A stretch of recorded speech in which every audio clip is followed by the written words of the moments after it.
জয় জয় রাধা নাম বৃন্দাবন যার ধাম, কৃষ্ণ সুখ বিলাসের নিধি। হেন রাধা গুণগান না শুনিল মোর কান, বঞ্চিত করিল মোরে বিধি। তার ভক্ত সঙ্গ সদা রসলীলা প্রেম কথা, যে করে সে পাই ঘনশ্যাম।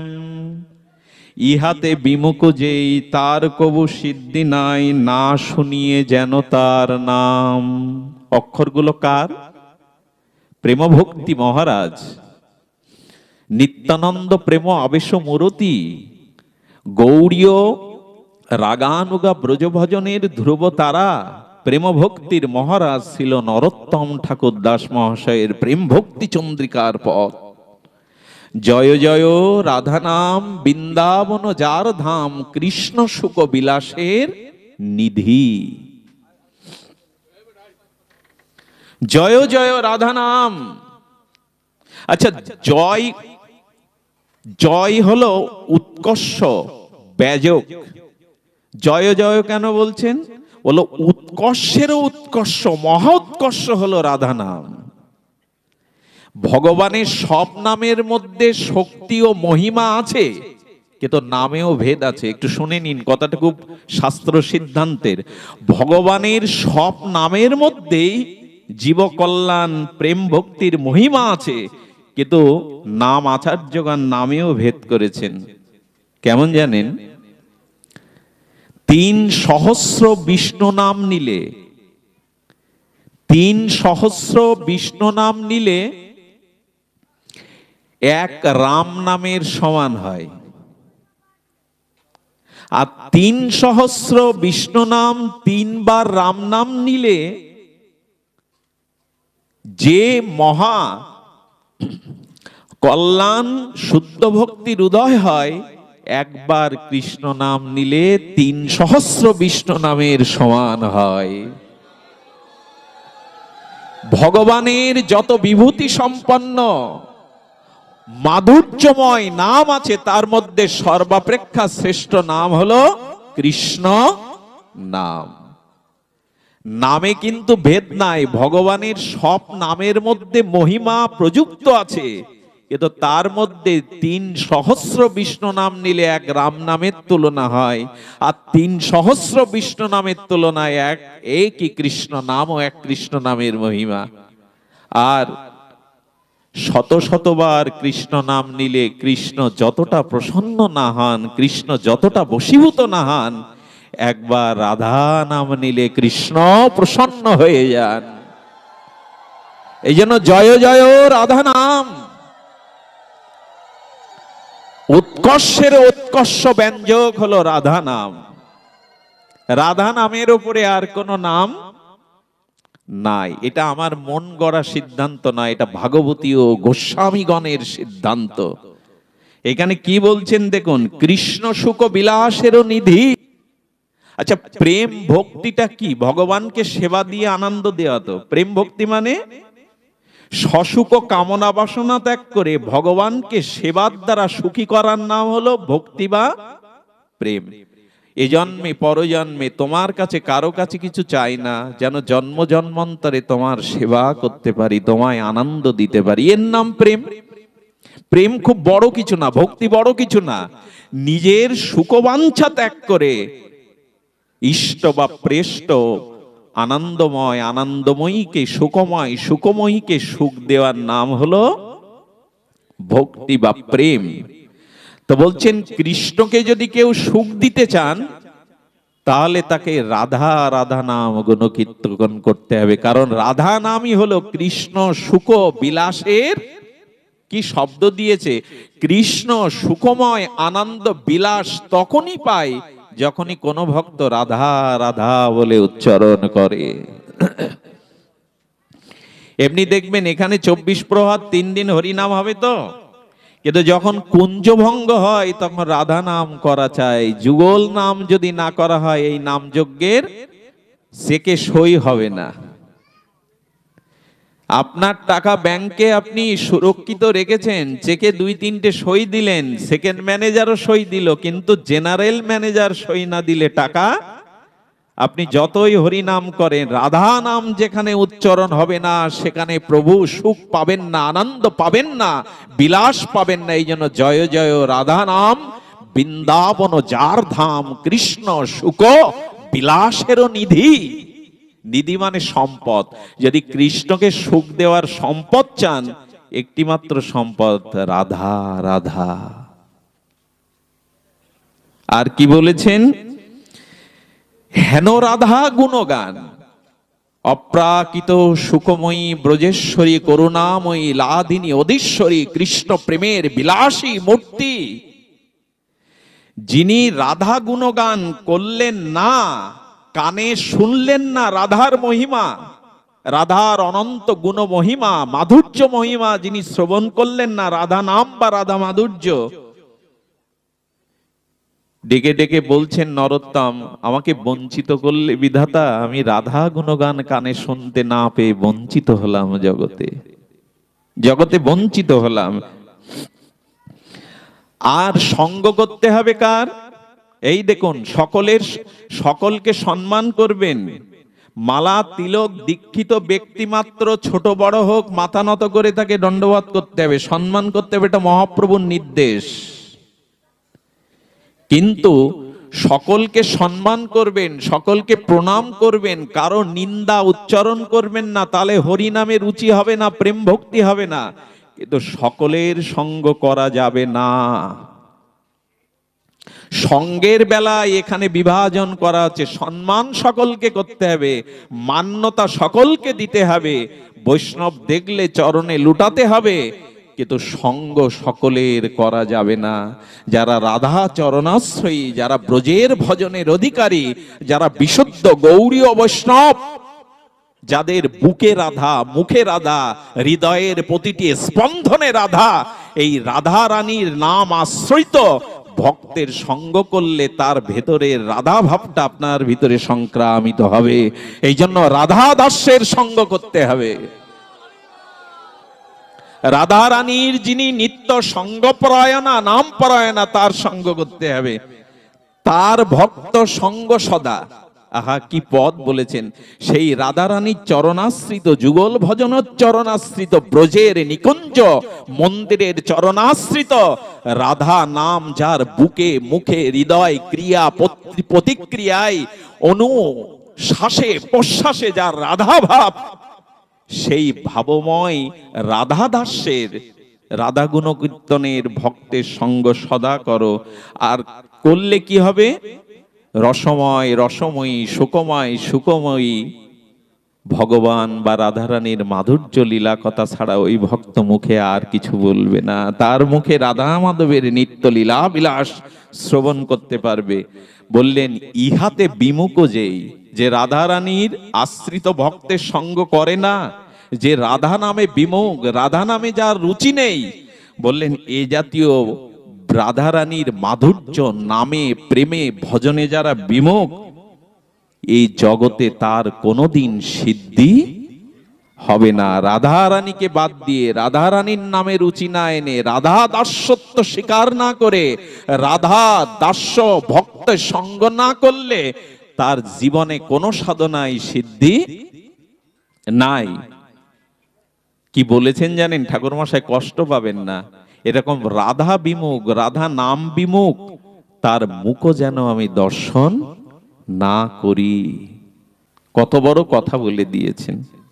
আচ্ছা বাবা, রাধারানীর কেন ডাকতে যাব? রাধারানীর এত মহিমা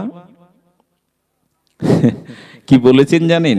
রঘুনাথ দাস গোস্বামী। আজকের পাঠটা এমন একটা জায়গায় আমি চলে গেছি, নিচে নামার হবে না। এ খুব গূঢ় শাস্ত্র, গৌড়ীয় ভজনের সিদ্ধান্ত যুক্ত সার মঞ্জুষা কথা।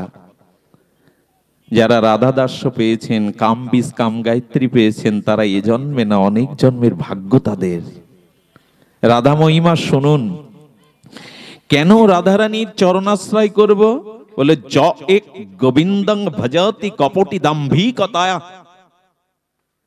রঘুনাথ দাস গোস্বামী তিনি লিখছেন, স্বনিয়ম দশকমে রঘুনাথ স্বর্গস্বামীর অন্যতম, রাধাকুণ্ডাশ্রয়ী, 16 বছর মহাপ্রভুর অন্তরঙ্গ সঙ্গে যিনি পুরীতে ছিলেন, স্বরূপ দামোদর যার আশ্রিত তত্ত্ব, সেই স্বরূপ দামোদরের একান্ত কৃপা ভজন মহাপ্রভুর স্বর্গস্বামীর অন্যতম রঘুনাথ দাস গোস্বামী বলছেন, যো একং গোবিন্দ ভজতি কপটি দাম্ভিকতায়া তদ ভরণে শ্রীর্ণ ক্ষণমপি ন জামি ব্রতমিদং।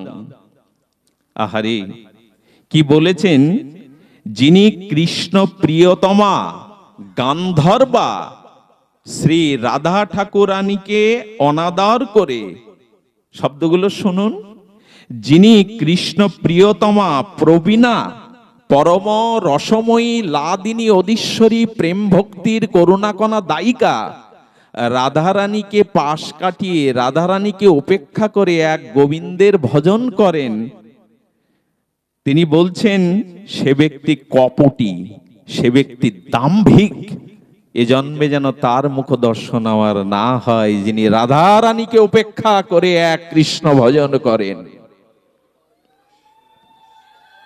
আহা কি মহিমা বলছেন গোস্বামী।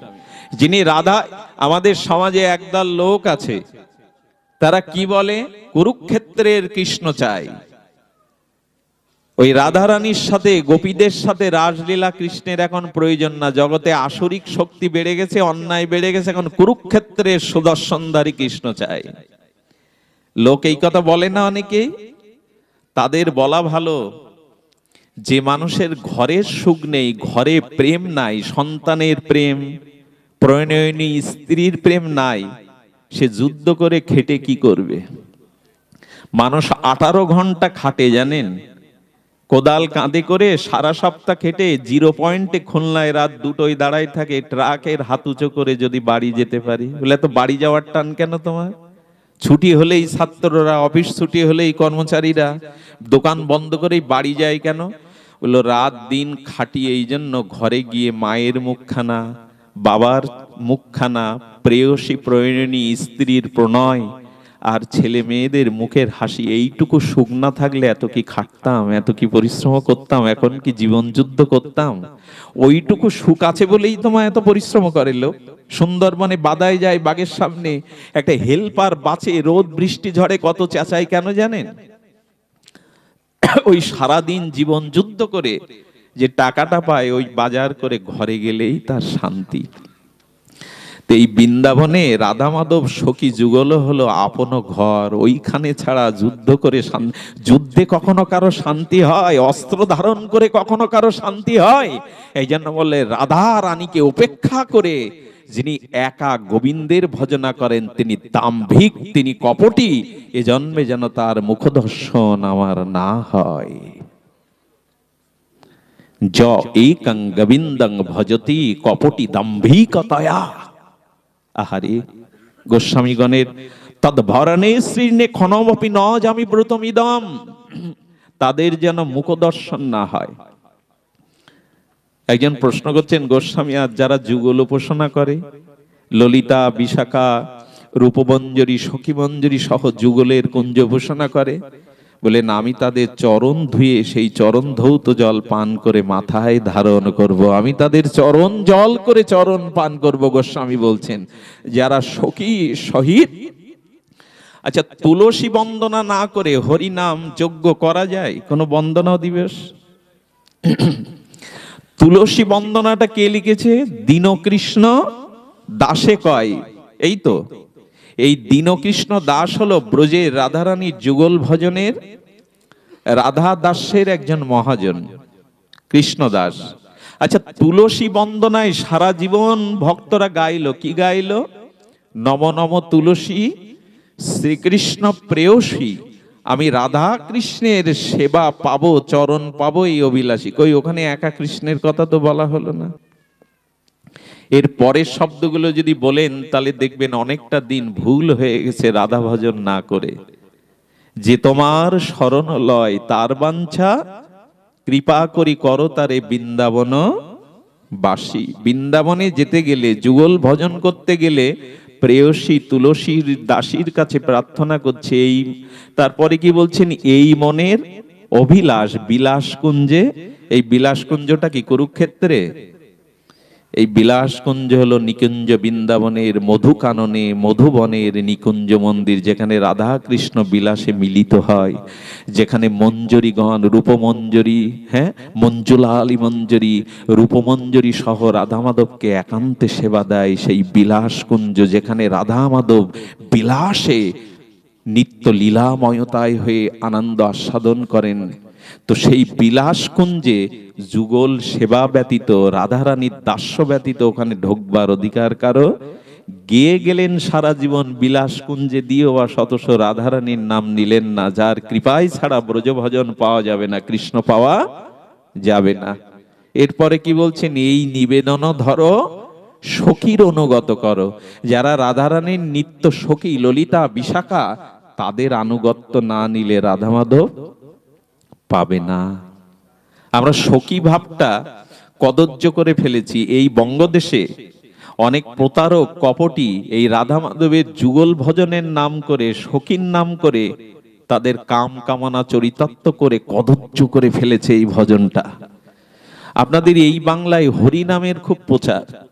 যিনি নাম করছেন তিনি নামের অধিকারী কিনা, তিনি প্রসাদ ভোজী কিনা, তিনি একাদশী ব্রত করেন কিনা, তিনি নিত্য তিলকমালা নেন কিনা, তিনি বাড়িতে সদ্দীক্ষা নিয়ে ভগবানের ভজন করেন কিনা, এসব বিবেচনা না করে 40-50 হাজার টাকা দিয়ে যিনি একাদশীতেও অন্ন পান, যিনি মালা তিলকটা আসর থেকে নেমে গিয়ে খুলে রাখেন, যিনি এখনো সদ্গুরুর চরণ আশ্রয় করেননি, যিনি 24 ঘন্টার মধ্যে 2 ঘন্টা করে 4 ঘন্টার আসর করেন, 8 ঘন্টা ঘুমান আর 12 ঘন্টা মোবাইল নিয়ে অসৎ চিন্তা করেন, যিনি আসরে ওজার আগে চা পান করেন, বিড়ি পান করেন, অসাধু মুখে কৃষ্ণ নাম হয় না, ওটা অপরাধ উচ্চারণ হয়, অক্ষর উচ্চারণ হয়।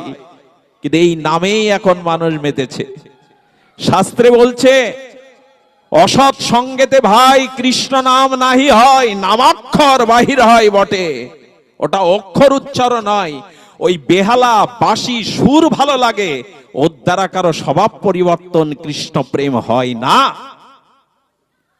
তার মানে কি নামযজ্ঞ বন্ধ করে দেবেন? তা নয়। শুদ্ধ ভক্তের মুখে হরি নাম শুনতে হবে, না হলে স্বভাব বদলাবে না। আমার লাইন না, জগদানন্দ বলেছেন অসাধু সঙ্গেতে ভাই কৃষ্ণ নাম। মহাপ্রভু কি বলেছেন? আপনি আচারী ধর্ম জীবেরে, যিনি নিজে আচরণ করেন না তিনি প্রচার করতে গেলে তার প্রচারে ভালো লাগা থাকবে, আবেশ থাকবে, গড়াগড়ি কান্নাকাটি থাকবে, কিন্তু স্বভাব পরিবর্তন হবে না। আচ্ছা, মহাপ্রভুর এত ভক্ত থাকতে নগরে নগরে কাদের প্রচারে পাঠালেন মহাপ্রভু? শোনো শোনো নিত্যানন্দ, শোনো হরিদাস, সর্বত্র আমার আজ্ঞা করো হে প্রকাশ, জীবের দ্বারে দ্বারে গিয়া করো এই ভিক্ষা, ভজো কৃষ্ণ, কহ কৃষ্ণ, করো কৃষ্ণ। আচ্ছা, পাঠাচ্ছেন কাকে কাকে মহাপ্রভু? নিত্যানন্দ আর হরিদাস। কেন জানেন? হরিদাস যখন কৃষ্ণ কৃষ্ণ বলতে বলতে ভিক্ষা চাইবে জীবের দুয়ারে, এমন কোন পাপী কৃষ্ণ বিমুখ জীব নেই যে নামাচার্য হরিদাসের দিকে তাকালে তার মুখে কৃষ্ণ নাম আসবে না। অর্থাৎ হরিদাসের বদনখানা এমন, তার দিকে তাকালেই নিজের অজান্তেই স্বাভাবিক কৃষ্ণ কৃষ্ণ চলে আসবে। হরিদাসকে পাঠানোর মানে কি জানেন? যাহারে দেখিলে মুখে আইসে কৃষ্ণ নাম, তাহারে জানিও তুমি বৈষ্ণব। যার মুখের দিকে তাকালে নিজের অজান্তেই কৃষ্ণ নাম এসে যায়, তিনিই হলেন প্রকৃত বৈষ্ণব। আর সেই বৈষ্ণবের চূড়ামণি হলেন হরিদাস ঠাকুর, যে তোমাকে দেখলে ঘর খুলে কোন বিষয়ী লোক হরিদাস তোমার দিকে তাকালে আপন মনে তার মুখে কৃষ্ণ নাম। আচ্ছা, আর কাউকে পাঠাতে পারতেন না মহাপ্রভু? আর নিত্যানন্দ প্রভুকে পাঠালেন কেন? হরিদাসকে দেখলেই যেই জীব কৃষ্ণ বলবে, ওই কৃষ্ণ নামের মধ্যে তুমি রাধা প্রেম ব্রজ প্রেম দিয়ে দিও নিতাই, ওটা তোমার সম্পদ, তুমি ছাড়া ওটা কেউ দিতে পারবে না। বৃন্দাবনের গোপী প্রেম জাগায় ভগবতে, একলে নিত্যানন্দ হইতে তা পাইবে জগতে। বৃন্দাবন দাস ঠাকুর কলির ব্যাস অবতার বলেছেন, এক নিত্যানন্দ থেকে জীব ব্রজে রাধা কৃষ্ণের যুগল প্রেম পাবে, এক নিত্যানন্দই জগৎকে ব্রজ প্রেমে ডোবাবে। এই জন্য নিতাই আর হরিদাসকে প্রচারে পাঠালেন, যাত্রার মুখে হরি নামে জীবের পরিবর্তন হবে না। আমি যজ্ঞের বিরোধী নই, যজ্ঞ করুন, কিন্তু ধর্মটাকে পিছিয়ে দিচ্ছে অনেক অরসজ্ঞ পদাবলিকার, যারা রাধা মাধবের নিত্য লীলা, নৌকবিলাস, বস্ত্রহরণ, এই যে লীলাগুলো করেন, যুগল বিলার রাস, আপনাদের সতর্ক করে দিয়ে যায়। আমাদের সনাতন বৈদিক সভ্যতায় 85% যুবক যুবতীরা রাধা কৃষ্ণর প্রেমকে বিকৃত মনে করে, তারা উপহাস করে যে রাধা কৃষ্ণর প্রেম তাদের বেলায় দোষ নেই, আমাদের বেলায় দোষ কেন? এই শিক্ষাটা তাদের কে দিল? অরসজ্ঞ, অতত্ত্বজ্ঞ, শাস্ত্র সিদ্ধান্তহীন, শুধু কণ্ঠে সুর আর বাজি বাজনা দিয়ে যারা পদাবলী কীর্তন করে, তাদের যদি উপযুক্ত রাধা মাধবের তত্ত্ব জানা না থাকে, তাহলে ওই রস করতে গিয়েই ভাসিয়ে দেবে, রাধা কৃষ্ণের মহিমাকে ক্ষুণ্ণ করে দেবে। এই জন্য অনুরোধ করব, তত্ত্বজ্ঞ কীর্তনিয়া ছাড়া রাধা মাধবের নৌকবিলাস, মানভঞ্জন এই লীলাগুলো শুনবেন না, সম ক্ষতির সম্ভাবনা আছে। ওই রাধা মাধবের নৌকবিলাস, মানভঞ্জন শুনতে গিয়ে যদি তার তত্ত্ব না থাকে, তিনি যদি ভজনানন্দী শুদ্ধ না হন, তাহলে আপনার হৃদয় মাঝে ওই লীলা শুনে কি আসবে জানেন? আপনার কদর্য কাম লীলাটাই স্মরণে আসবে। আমি যদি এমন করতে পারতাম। এতে কি হয় জীবের? এই জন্য উপযুক্ত শাস্ত্রজ্ঞ পণ্ডিত প্রবার ভজনানন্দী বিশুদ্ধ হৃদয়ের মুখে ছাড়া ব্রজের কথা, রাধা মাধবের যুগল বিলাসের কথা শোনার নিষেধ আছে। যদি বলেন তুমি কি অধিকারী? আমি অধিকারী নই, কিন্তু অধিকার একজন দিয়েছেন। এই অনন্ত ব্রহ্মাণ্ডের মধ্যে যিনি রাধারানীর সখী, তিনি এসেছিলেন রাধাকুণ্ডের মহন্ত মহারাজ হয়ে। আমার অনন্ত জন্মের ভাগ্য সেই রাধা কিঙ্করী মহারাজের চরণাশ্রয় করার সৌভাগ্য হয়েছে এই অধমের, রাধাকুণ্ডের। এই জন্য এ তারই গ্রন্থ, এ তারই লীলামৃত। আমার কথা এখানে একটিও নাই, সবই তার অনুবাদকে আমি আপনাদের কেবল শোনাচ্ছি। ছিল অনন্ত দাস বাবাজি গুরু মহারাজ, তারই। এই জন্য কি বলছেন? একং গোবিন্দ ভজতি কপটি দাম্ভিকতায়া না, আমাদের ভজনটা যুগল। কি বলছেন? এই নিবেদন ধরো, সখীর অনুগত করো, সেবা অধিকার পাওয়ার লাগি হই অভিলাষী। দীনকৃষ্ণ দাসে কয় মোর যেন, এইটা যে গাইছেন, এই মতে এই ধারায় চলেন তো যুগল ভজনে? রাধারানী দাসীর অনুগত হয়ে, ললিতা বিশাখার অনুগত হয়ে ভজন করেন তো? আমি আপনাদের বলি, যুগল ভজনে রাধা দাস্যের, এখানে দাস বলছি না, কিন্তু রাধা দাস্য। এই জগতে কাম কবে এলো? এই পৃথিবীটা ধ্বংসের কারণ, মানবতার অবক্ষয়ের, আত্মস্খলনের, পশুত্বের কারণেই তো কাম, শরীরের কাম, বিষাক্ত কাম। কামেই তো জগৎটা পতন হয়ে গেল, গেল না বাবা? যা কিছু দ্বন্দ্ব, সংঘাত, অধঃপতন, আত্মার স্খলন, সব তো ভোগের জন্য, কামের জন্য। এই কাম জগতে কবে এলো জানো মা? খুব মার্মিক একটা কথা বলছি, হৃদয়ে লিখে নাও।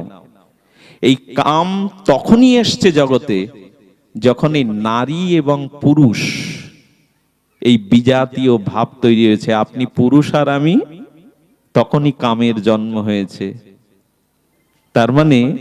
তার মানে নারী আর পুরুষ, এটাই তো আকর্ষণ বিকর্ষণের কারণ। নারীতে আকর্ষণটা কামের হতে পারে না। আমার নিজের মায়ের শরীরে যে রক্ত মাংস, আমার স্ত্রীর শরীরে তো একই রক্ত মাংস, দুজনের প্রতি একই ভাব আসে কি? খুব সহজ করে একটা দৃষ্টান্ত, এইসব কথা ভাগবতে বলতে নাই। মায়ের শরীরেও যে পঞ্চত্ব রক্ত মাংস, স্ত্রীর শরীরেও তো তাই। একই ভাব দিয়ে দেখা হয় কি? একই অনুভূতি হয় কি? তেমনি আপনি যদি মনে করেন আমি পুরুষ না, মনে করবেন কি? প্রকৃত সত্য হলে এই জগতে কৃষ্ণ ছাড়া কেউ পুরুষ নেই। আমরা সবাই প্রকৃতি, আমরা সবাই নারী। এই যে মায়েদের মধ্যে মায়েরা বসেছে, তাদের কোনো বিক্ষেপ হচ্ছে, চিত্ত চাঞ্চল্য হচ্ছে? কিন্তু মায়েদের মধ্যে একজন পুরুষ যখন বসবে, তিনি চিত্ত নিয়ন্ত্রিত না হলে তার মনের আবেগ বাদধারা হয়ে যাবে। তার কারণ স্বজাতীয় আর বিজাতীয় বস্তু সংমিশ্রণ হয়েছে। তো যারা বৃন্দাবনের যুগল ভজন পেয়েছেন, রাধারানীর দাসত্ব পেয়েছেন, গুরুদেব তাদের 14 বর্ষীয় 13 বছরের তাদের রাধারানীর মঞ্জুরি ভাব দিয়ে দেয়, তুমি পুরুষ না, তুমি ললিতা বিশাখার কিঙ্করী দাসী। ওই ভাবনা নিয়ে যারা ভজন সাধন করে, কাম তাদের আসবে কি করে বাবা? কিন্তু এই ভজনটা সদ্গুরুর কৃপা না হলে, ও জাতীয় তদ্ভাবাপন্ন ব্রজ রসিকের সঙ্গ না পেলে নিজে নিজে করতে গেলে আপনি ধরা খেয়ে যাবেন। গেছেও বাংলাদেশে এই সহজিয়া ধারায় এই যুগল উপাসনার নাম করে সর্বনাশ যা হওয়ার তা হয়ে গেছে, সবকিছুতেই ধ্বংস হয়ে গেছে। খবরদার, উপযুক্ত সদ্গুরু ব্যতীত আপনার এই ভাবনা আসবে না আমি পুরুষ না। মীরাবাই বিখ্যাত, যিনি গোবিন্দের সাথে লীন হয়ে গেলেন গিরিধারী লালের সাথে, তিনি বৃন্দাবনে একবার সনাতন গোস্বামীর দর্শন আশায় গিয়েছিলেন। উনিও ব্রজে ভজন করেন। সনাতন তার দাসকে দিয়ে বললেন, ওনাকে গিয়ে বলো আমি কোনো প্রকৃতির মুখ দেখি না, নারীর মুখ দেখি না। বিরক্তি প্রধান তো সনাতন গোস্বামী। মীরাবাই হেসে বললেন, তোমার প্রভুকে গিয়ে বলো আমি মীরা বলেছি কথাটি, আমি জানতাম এক কৃষ্ণ ছাড়া জগতে কোনো পুরুষ নাই, বৃন্দাবনে আবার নতুন পুরুষের আবির্ভাব কবে হলো। কথাটা বলার সাথে সাথে সনাতন ছুটে এসে ক্ষমা চেয়েছিলেন মীরাবাইয়ের কাছে, আমি বুঝতে পারিনি, এক গোবিন্দ ছাড়া আমরা কেউ পুরুষ না। এই ভজনটা পেলে তো, এই সঙ্গ পেলে তো আপনি এই ভাববেন, সারা জীবন তুলসী বন্দনায় গেয়ে গেলেন, এই নিবেদন করো ধরো সখীর, গাইলেন তো করলেন কি? এই জন্য শুধু যাগযজ্ঞ, শুধু পদাবলী কীর্তন নয়, তত্ত্বজ্ঞ, রসজ্ঞ, অনুভববেদ্য ব্রজের রসিকজনের সঙ্গ না করলে, এই তত্ত্ব সিদ্ধান্তগুলো না জানলে জীবনের অনেক কিছুই প্রাপ্তি থেকে আপনি বঞ্চিত হয়ে যাবেন। রূপ সনাতনের দিকে তাকিয়ে দেখুন, পৃথিবীতে এদের মতো বিরক্তি ত্যাগী সন্ন্যাসী, এদের মতো ত্যাগী মহান আচার্য আজও পৃথিবীতে জন্মায়নি রূপ সনাতনের মতো। আমার মন গড়া সিদ্ধান্ত নয়। রাজ অধিরাজ ছিলেন, সনাতন গোস্বামী ছিলেন হোসেন শাহ একান্ত সচিব, প্রধানমন্ত্রী পদে আসীন, সর্বস্ব ঐশ্বর্য ছেড়ে ছেঁড়া কাঁথা নাড়ামাতা নিয়ে একা গাছতলায় বাস করেছিলেন। দেখান এই ভজনের মহিমা। কুঠির নির্মাণ করেননি, বড় অট্টালিকা মঠ তৈরি করেননি। রাজা মহারাজা সম্রাট আকবর দিল্লীশ্বর সনাতনকে গিয়ে অনুরোধ করেছিল, যদি আপনার সেবায় লাগতে পারি। সনাতন বলেছিল, একটা পরশ পাথর আমার পায়ে ঠেকে গিয়েছিল, পরশ পাথরটা আমি বালির ঢিবি করে ওখানে রেখে দিয়েছিলাম, আর বলেছিলাম, হে রাধে, হে করুণাময়ী, তুমি পরশ পাথর দিয়ে তোমার ভজন কেড়ে নিতে চাইছো, ওগুলো অনেক আগে ত্যাগ করেছি। নিজে স্নান করে গাছতলায় বসে হরিনাম করছে, পায়ে পরশ পাথর ঠেলে দিয়ে। কারা এরা? এরাই বলেছে জীবনে অনেকটা বাদ পড়ে যাবে যদি যুগল ভজন না করো রাধা রানীর। এই জন্য বলছেন না। আচ্ছা, রাধা তত্ত্বটা একটু আপনাদের আজকে কেন জানি না, আমি মনে করছিলাম ফাঁকি দিয়ে অল্প দিয়েই চলে যাব, যেতে রাত 4টে বেজে যাবে। সেই একেবারে আমাদের তো সাতক্ষীরা থেকে আরো 18 কিলোমিটার দূর। বলছি এই জন্য সবাইকে বলেছিলাম একটু 7টায় আসতে, কিন্তু কাউকে পাইনি। তো যখন পেয়েছি কেন জানি না আজ মনে হচ্ছে একটু রাধার স্বরূপটা আমাদের আস্বাদনে এই আসরে যদি না বলি তাহলে বড় অনুচিত হয়ে যাবে, অনেক কিছু বাদ রয়ে যাবে। আপনাদের মুখগুলো দেখে মনে হচ্ছে হ্যাঁ বলবার এখন শুভ অবসর। এইখানেই বলা একান্ত প্রয়োজন। এই জন্য আপনারা কৃপা করে রাধারানীর করুণাকে, রাধারানীর কৃপাকে সম্বল করুন। রাধা কে বলা হয়েছে এখানে? রাধাকে বলা হয়েছে রাধা কৃষ্ণ প্রণয় বিকৃতি লাদিনী শক্তি রস্মাদিকা ভুবি দেহ ভেদং গতৌ তৌ। এটা কার লেখা জানেন? বিখ্যাত স্বরূপ দামোদরের। রাধা কে মা? রাধা কোনো যুবতী না, রক্ত মাংসের কোনো যুবতী রত্ন না। যদি কেউ রাধারানীকে প্রপঞ্চ যুবকী মনে করে, রক্ত মাংসের দলা পিণ্ড মনে করে, তার অনন্তকালের সুকৃতি ভজন ওই দিনই নষ্ট হয়ে যাবে, পুড়ে ছাই হয়ে যাবে। রাধারানীকে কেউ যদি রক্ত মাংসের যুবতী সুন্দরী মনে করে, ওই দিন থেকেই তার ভজন সাধন এই জন্য রাধা মাধবের যুগল লীলা সকলের কাছে শুনবেন না, ক্ষতি হয়ে যেতে পারে সমূহ। ক্ষতি তো হয়েই গেছে আমাদের। রাধা কে? এই দেখুন, একটুখানি পরশ আমরা নিয়ে যাই, একটু ছোঁয়া নিয়ে যাই। রাধাকে রাধা কৃষ্ণ প্রণয় বিকৃতি লাদিনী শক্তি, এমন শব্দ আর কেউ বলে যায়নি। স্বরূপ দামোদর মহাপ্রভুর অন্তরঙ্গ রসজ্ঞ তত্ত্ব সিদ্ধান্তের মঞ্জুষা। রাধাকে রাধা কৃষ্ণ প্রণয় বিকৃতি, অর্থাৎ রাধা কৃষ্ণ এক আত্মা দুই দেহ ধরি অনন্য বিলাসে রস আস্বাদন করি। রাধা পূর্ণ শক্তি, কৃষ্ণ পূর্ণ শক্তিমান, এক বস্তু দুই নহে শাস্ত্রের। রাধা কৃষ্ণ দুই তত্ত্ব নন, রাধা কৃষ্ণ এক আত্মা দুই দেহ ধরি। কি পেঁচালো কথা বলুন তো? রাধা কৃষ্ণ একজন, তা দুজন হলেন কি করে? এই যে প্রজ্বলিত প্রদীপটা জ্বলছে, ওই প্রদীপের তুলর যে সলিতাটা, ওইটা দুই দিকে মুখ করে জ্বালিয়ে দিন। এই দিকটা মুখে জ্বালিয়ে দিন, একই সলিতা দুই দুই দুই দিকটা জ্বালিয়ে দিন। দুটো আগুনের মধ্যে কোনো তফাৎ দেখবেন কি? আচ্ছা, একটা প্রদীপ জ্বলছে, তার থেকে 8-10টা প্রদীপ জ্বালালেন, প্রথম প্রদীপ থেকে পরের যে 10টা প্রদীপ জ্বালালেন, ওই আগুন বা আলোর মধ্যে প্রথম আলোর কোনো পার্থক্য কি? আচ্ছা, আগুনের মধ্যে যে দাহিকা শক্তিটা, আগুনের মধ্যে যে পোড়ানোর, আগুনে পুড়িয়ে দেয়, তো আগুন থেকে তার দাহিকা শক্তিটা, পোড়ানোর শক্তিটা বাদ দেওয়া যাবে তো? কথা বললেন না কেন? বাদ দেওয়া যাবে? রাধা কৃষ্ণ এক প্রদীপ থেকে 8-10টা জ্বালালেও যেমন একই আগুন, দুটো সলিতা দুই দিক দিয়ে প্রজ্বলিত করলে যেমন একই আগুন। আগুনের পোড়ানো দাহিকা সমতাটা যেমন এক, ওর থেকে আলাদা করা যায় না। চিনি থেকে তার মিষ্টতা যেমন ভেদ করা যায় না, তেমনি রাধা কৃষ্ণ এককে। রাধা পূর্ণ শক্তি আর কৃষ্ণ হলো পূর্ণ শক্তি মান।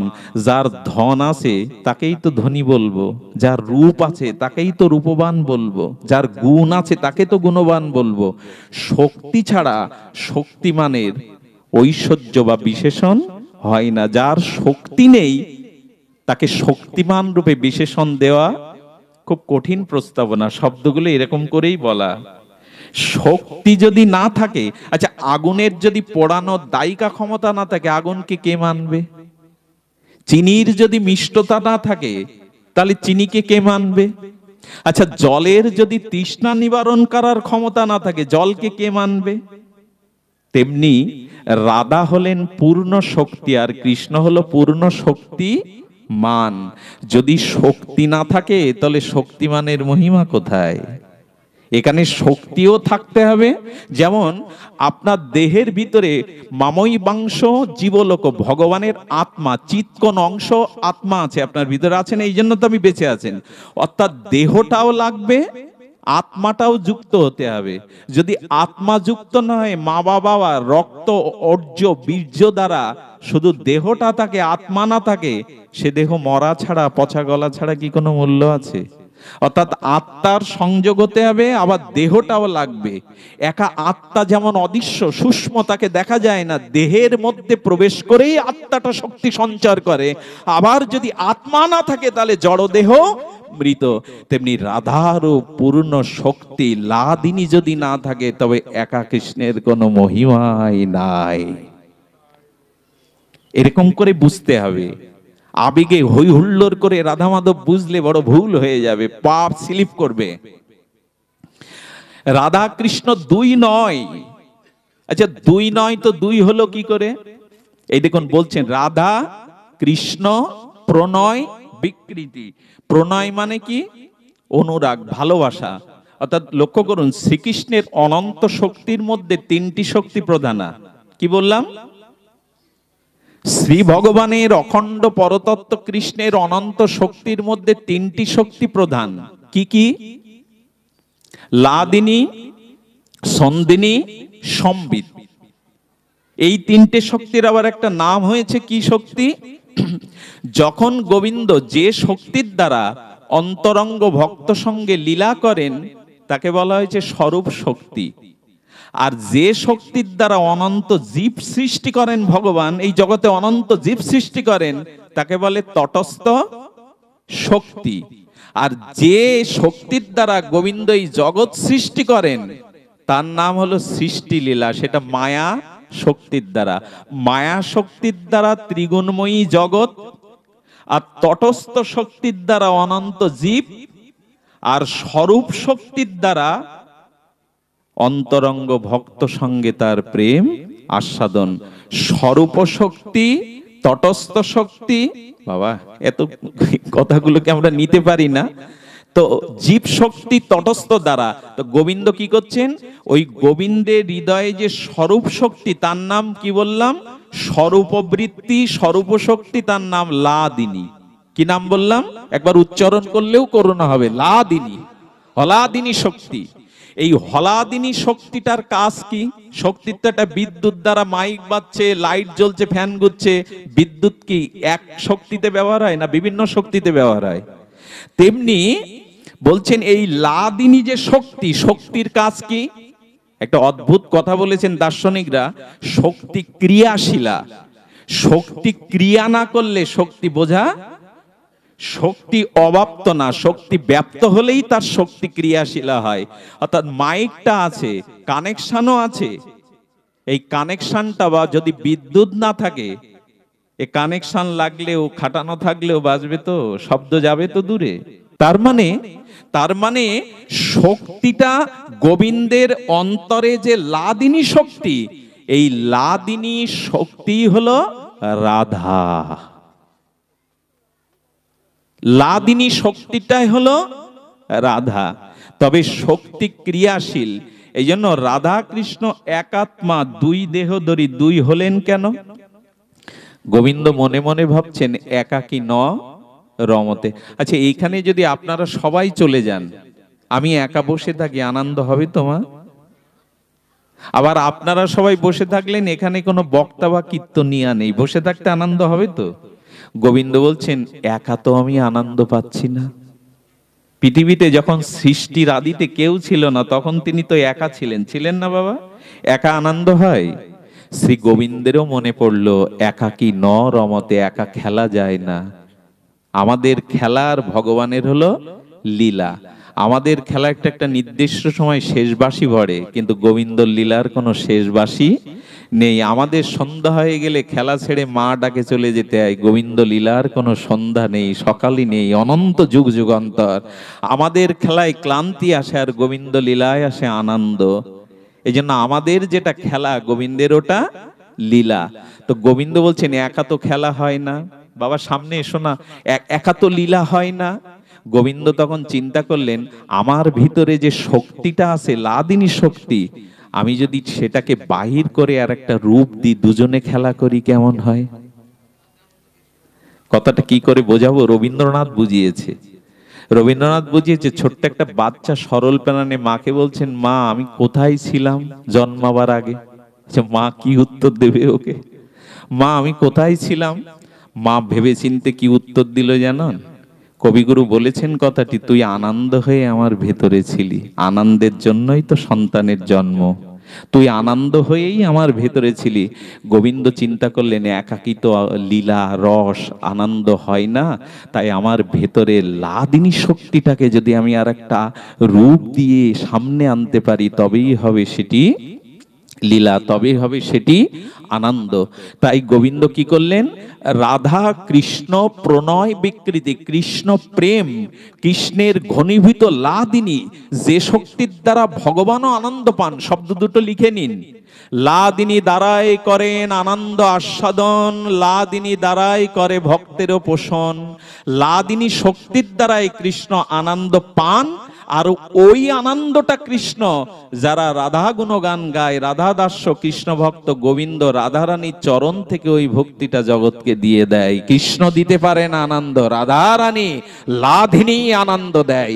এই জন্য কৃষ্ণ আনন্দ পান রাধা থেকে, আর রাধার লাদিনী আনন্দটা উনি জগৎকে দেন কৃষ্ণ। কৃষ্ণের আনন্দ দেওয়ার ক্ষমতাই নাই যদি শক্তিরূপ রাধা না থাকে।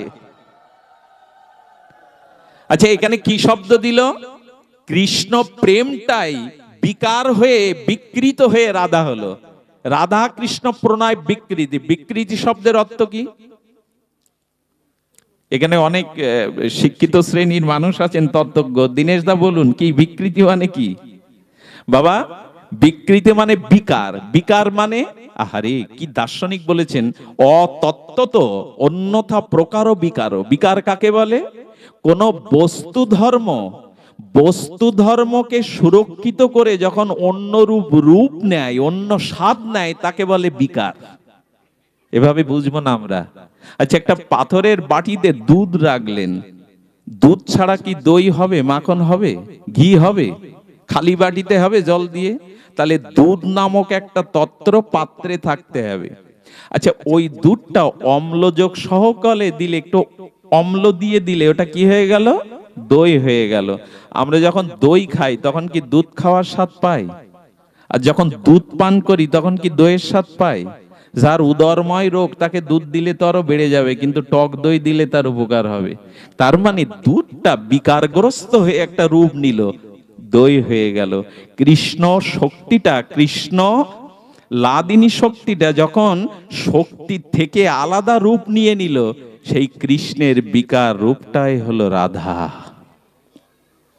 আচ্ছা, বুঝলাম কি? কোন সুন্দরী রমণীর বিবাহ বার্ষিকীতে তার প্রিয় ধনী স্বামী দুভরি সোনা এনে দিয়ে বলছে, সোনাটা রেখে দাও, তোমার উপহার। আচ্ছা, কোন স্ত্রী দুভরি সোনা পেলে আনন্দ না পায়? আলমারিতে রাখতে রাখতে বলছেন, সোনা এনেছো বটে, আমি ভাগ্যবতীও বটে, আমাকে ভালোবাসো বটে, কিন্তু এই সোনা তো আলমারিতে রেখে দিতে হবে। যদি স্বর্ণকারের কাছ থেকে একটা নেকলেস করে আনতে, তাহলে তো গলায় শোভা পেত। আচ্ছা, সোনাটা গলিয়েই তো সোনার অলংকার হয়। সোনাটা গলিয়ে যখন হস্তশিল্প দ্বারা অলংকার কঙ্কন হয়, তখন সোনাই তো বিকারগ্রস্ত হয়ে বালা হয়, কঙ্কন হয়। ওটা সোনা নয় কি? সোনার দলা এক জিনিস, আর সোনাটা অলংকার করা আর এক জিনিস। তেমন কৃষ্ণের ভিতরে লাদিনী শক্তিটা সোনা, আর ওটা প্রেম দিয়ে যখন হার তৈরি হলো, তার নাম রাধা। আচ্ছা, এখানে একটা মজার কথা হলো, দুধটাকে আপনি ঘোল করলেন বা দই করলেন, দই থেকে আবার দুধে ফিরে আসা যাবে? তাহলে খাড়লো কই এই তত্ত্ব? কৃষ্ণ লাদিনী শক্তি রাধা হলো, আবার রাধা কৃষ্ণ মিলিত হয়ে গৌর হলো, মিশে গেল। তাহলে এখানে দৃষ্টান্ত দিলাম, দুধটা দই হয়ে গেল, দই আর দুধে ফিরে আসবে? আচ্ছা, একটা কাঠ পুড়িয়ে ছাই করলে ছাই থেকে আবার কাঠ তৈরি করা যাবে? এইখানে যে বলছো রাধা কৃষ্ণ দুই হয়ে আবার গৌর হয়ে এক হলো, এ তত্ত্বের সমাধান দিয়েছেন না। মাটির ঘরটা তৈরি করে যদি ভেঙে যায় পরে, আবার মাটিতে মিশানো যাবে। সোনাটাকে গলিয়ে অলংকার করলে আবার গলিয়ে সোনায় ফিরে আসা যাবে। রাধা কৃষ্ণ একাত্মা কি করে জানেন? মটর দানা। আমি এই উদাহরণটা দিয়ে বিশ্রামে যাব। সেটি হলো মটর দানা, মানে ছোলার ডাল। ওটা বাইরে দিয়ে দেখলে কি মনে হয়? একটা না, আস্তরণ দেওয়া। মটর দানাটা একটাই মনে হয়, কিন্তু ওটা একটু জলের মধ্যে ভিজিয়ে রাখলে স্ফীত হয়ে একটা সাদা অঙ্কুর বেরোয় কিনা? যে অঙ্কুরটা কোথায় ছিল বললো জানা নাই। অত বড় বট গাছটা বসের বীজের মধ্যে কোথায় ছিল ওটা আমরা পিষেও পাবো। যদি অতটুকু বটের বীজ থেকে অত বড় মহিরু বট বৃক্ষ তৈরি হয়, তবে অনন্ত শক্তি সম্পন্ন কৃষ্ণের শক্তিটা রাধা হতে পারবে না কেন? এই জন্য সেই অনন্ত বীজটা যদি ওর মধ্যে অঙ্কুর, ওই যে সাদা অঙ্কুর দেখা যায়নি, আচ্ছা সাদা অঙ্কুরটা আরো কিছুদিন রেখে দিলে দুটো দল বেরোয় কিনা? অঙ্কুর থেকে এই দল দুটো কোনটা ছোট বড়, কোনটা আগে পরে? আমি একটু প্রশ্ন করছি আপনাদের কাছে, কোনটা আগে পরে হয়েছে দুটো দল?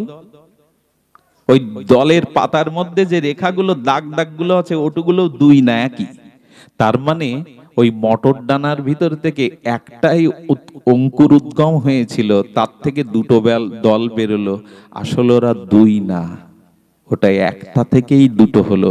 তেমন শ্রীকৃষ্ণের লাদিনী শক্তিটা রাধা হলো। কেন হলো জানো? আচ্ছা, একজন আমাকে প্রশ্ন করছেন, আমি বুঝলাম আপনার কথা, কৃষ্ণের লাদিনী শক্তি রাধা হলো, তো নারী রূপ নিল কেন? ওইখানেই তো আমাদের সমস্যা। ও যদি অন্য পুরুষ রূপ নিয়ে কৃষ্ণের সেবা করতে হতো না? কি উত্তর দেবেন আপনারা? উত্তরটা কি জানেন? পৃথিবীতে পুরুষরা যতই হিংসা করুক, দলাদলি করুক, সেবা ধর্মটা ঈশ্বর প্রদত্ত। নারীদের ছাড়া পুরুষদের সেবার ক্ষমতা নাই। এই জন্য সরকার নার্সিং এর কাজে মেয়েদেরই লাগায়, হাসপাতালে নার্সিংটা পুরুষের নাই। দেখবেন একটা বড় অট্টালিকা, কোটিপতি আছে 5-7 জন পুরুষ, কিন্তু কোনো মেয়ে ছেলে নাই। ঘরে গিয়ে দেখবেন নরক করে রাখা, সাজাবে কে, গোছাকে? ওরা যেমন ছোটখাটো করে সেবা করতে পারে, সেবা ধর্মটা হলো নারীত্বই সেবিত্ব, সেবিত্বই নারীত্ব। সেবা করতে গেলে নারী হতে হয়। এই জন্য রাধারানী চিন্তা করলেন, এবার প্রাণ ঢালা ভালোবাসা দেব, সেবা দেব। এই জন্য আমি নারী কিশোরী রূপ ধরেছি। রাধারানী যুবতী না, রাধারানী হলেন কিশোরী মণি। রাধারানী কোনোদিন যুবতী না, কৃষ্ণ কোনোদিন যুবক না। এই যে সিরিয়ালে যে কৃষ্ণ রাধা দেখায় জগতে, দয়া করে এগুলো দেখবেন না, আপনার ভক্তি যা কিছু আছে নষ্ট হয়ে যাবে। শ্রীকৃষ্ণ হলো 11 বছরের কিশোর, রাধারানী হলেন সমপর্যায়ের কিশোরী। কৃষ্ণ কোনোদিন যুবক হয়নি, বুড়ো হয়নি, আর রাধারানী কখনো যুবতী হননি, উনি কিশোরী মণি। এই তত্ত্বগুলো ভালো করে জানুন। ছবিতে কখনো রাধা মাধবকে যুবক বানাবেন না, এটা আমাদের শাস্ত্রের অনুমোদন নেই। কিন্তু কে শোনে কার কথা? আর যেভাবে রাধা কৃষ্ণকে প্রচার করা হয় সিরিয়ালে, এই ব্যর্থ বাণিজ্যিক ভিত্তিক সিরিয়ালগুলোই ক্ষতি করে দিচ্ছে মানুষের। এ জাতীয় রাধা মাধবকে চাইবেন না।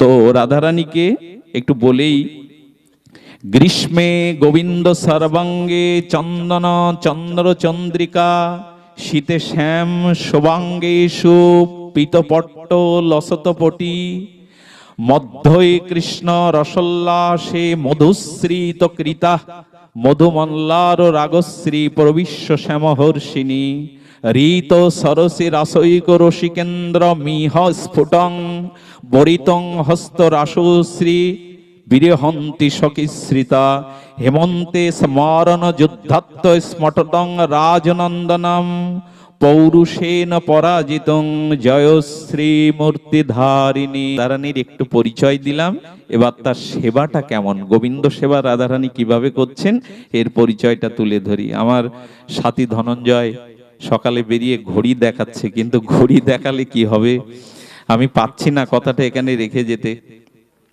শুধু ভক্তগণ শুনুন, আর এই যে ছবিগুলো দিয়েছেন, এই ডেকোরেটরদের দয়া করে ডাকবেন না।